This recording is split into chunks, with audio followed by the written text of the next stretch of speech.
Most baseball players believe the season is for playing and the offseason, well, for training. But what if that assumption is not only wrong, what if it's costing them velocity, increasing their risk of injury, and limiting how much they can actually progress over the course of a given year? Today, we're going to dismantle the idea that training and competition are mutually exclusive. And we're going to do it with the help of science. Across the next several minutes, we're going to walk through exactly why in-season training is not just possible, but absolutely necessary.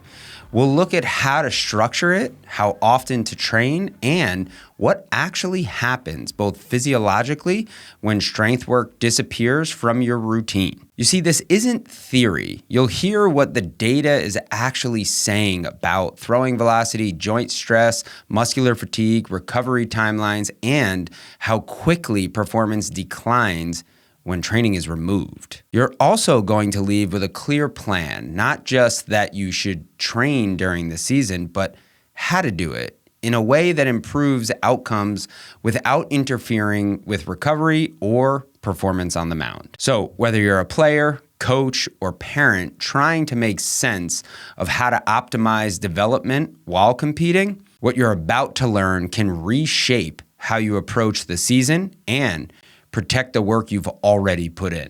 So to understand how we train in season, we first have to ask a more foundational question. Why is strength even relevant at all to pitching performance? This might sound obvious. Stronger athletes typically throw harder, but we need to be more precise. And specifically in terms of what kind of strength is actually needed. Across how many different joints? And does increasing strength actually translate to the kind of velocity and consistency that define performance at even the highest levels?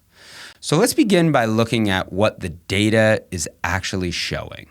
So first off, we're going to talk about a comprehensive systematic review published in 2023, which analyzed resistance-based training in baseball players. Of the 12 controlled studies that compared resistance training athletes to controls, 8 showed a significant improvement in throwing velocity in the trained group.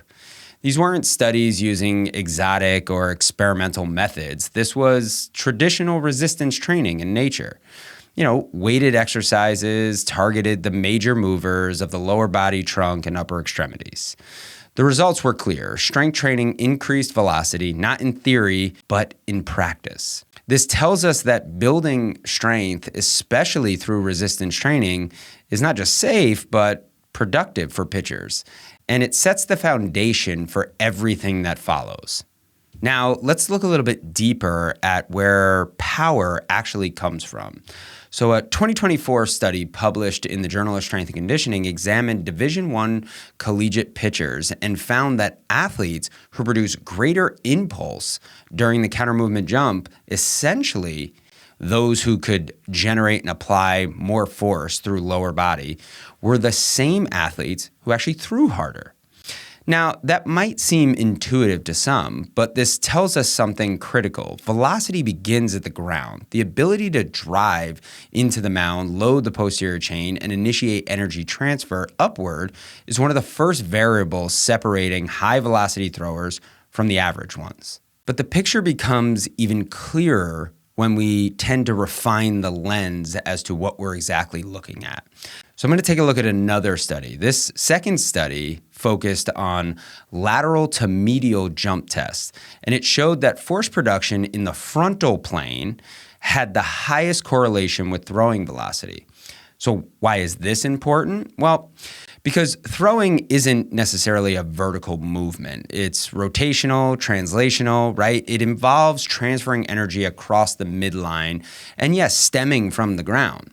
So athletes who can generate force in the direction of their throwing stride tend to convert that force into higher velocity more effectively. So what does this suggest? Well, it suggests that as pitchers mature, not just biologically, but in training age, they need more than just a generalized strength program. They need strength that is directionally specific, that loads and reinforces the planes in which they tend to perform. In that, let's continue up the chain here. A 2023 study out of the Medical College of Wisconsin showed that shoulder internal rotation and external rotation strength was directly correlated with both pitch velocity and joint force output. So here's what's critical about this. The same study found no correlation between range of motion and pitch velocity. So this challenges a common assumption that greater mobility or passive ranges somehow equates to better performance. According to the research, it just doesn't.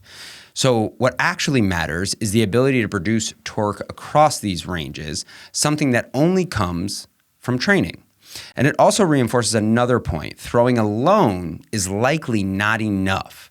While throwing develops coordination and timing, it doesn't sufficiently challenge the force-producing capacity of the shoulder complex. So if you want to develop the strength to support and stabilize that motion under high velocities, well, then you're going to need to directly train them.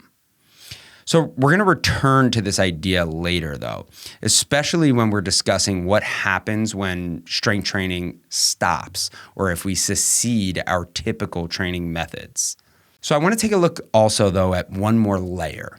So in a 2024 study examining both high school and college pitchers, researchers compared maximum force output in the shoulder rotators with rate of force development. So basically meaning how quickly that force could be applied. The finding was subtle, but I think important. While maximal force was significantly correlated with throwing velocity, RFD, rate of force development, was not. So what does this tell us? Well, it tells us something about the developmental sequencing. If you're an athlete in high school or early college, your first priority should be building maximal strength, your ability to produce force at all, basically. Only once that capacity is established and probably plateauing does it then make sense to shift your emphasis to how quickly that force can be expressed. So what's the message here?